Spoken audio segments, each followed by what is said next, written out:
안녕하세요. 저는 지금 청주 하늘마음 한의원 원장 송정호입니다. 오늘은 저희 환자분들이 두드러기에 대해서 많이 묻는 궁금증 4가지를 제가 준비를 했거든요.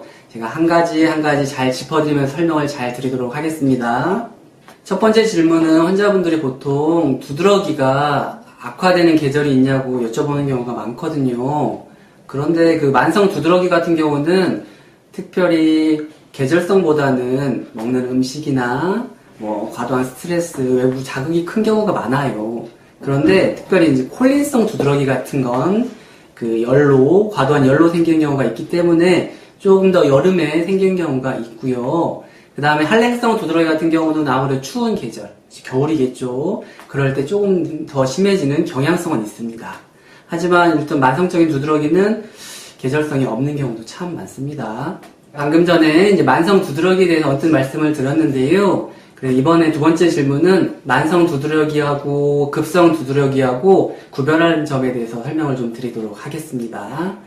보통 급성 두드러기 같은 경우는 음식물이나 약물이나 감염 등 뚜렷한 원인이 생기는 경우가 많은데요. 만성 두드러기는 아까 뚜렷한 원인은 그렇게 찾기 힘든 경우도 있습니다.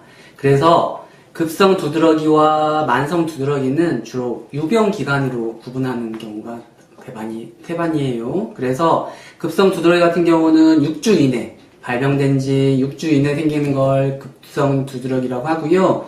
유병 기간이 6주가 넘어가는 순간을 보통 우리가 만성 두드러기라고 합니다. 그 다음으로 환자분들이 많이 질문하는 게 두드러기가 생겼는데 그냥 둬도 될까요? 라고 많이들 여쭤보십니다. 우리가 급성 두드러기 같은 경우는요, 피부로 혈관 투과성이 갑자기 증가가 돼서 피부가 부품, 그러니까 작게 부은 걸 구진이라고 하고 넓게 붓는 거를 팽진이라고 하는데 그런 증상이 올라왔다가 한두 시간 후에 자연적으로 잘 소멸이 돼버려요. 그래서 대부분 환자분들이 증상이 없어지니까 대수롭지 않게 생각하는 경우가 참 많습니다.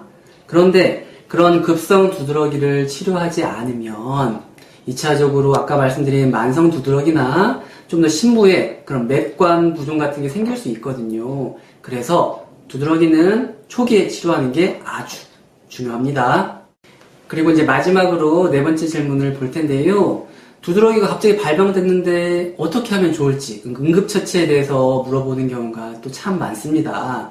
두드러기 발진이 올라왔을 때 일단 집에서 할 수 있는 건 찬물이나 미지근한 물로 이렇게 샤워를 하시고요. 또 그런 얼음찜질을 좀 간헐적으로 좀 해줬다가 10초 정도 해서 떼어주는 것도 좋은 방법입니다.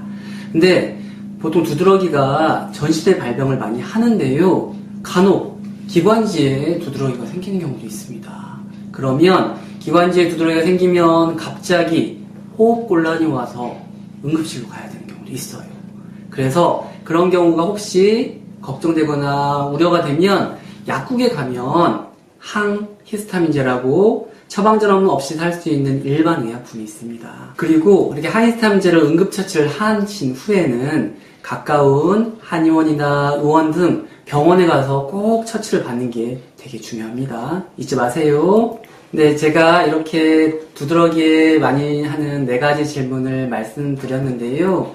이 영상이 마음에 드셨으면 저희 스킨닥터TV 구독, 좋아요 부탁드립니다.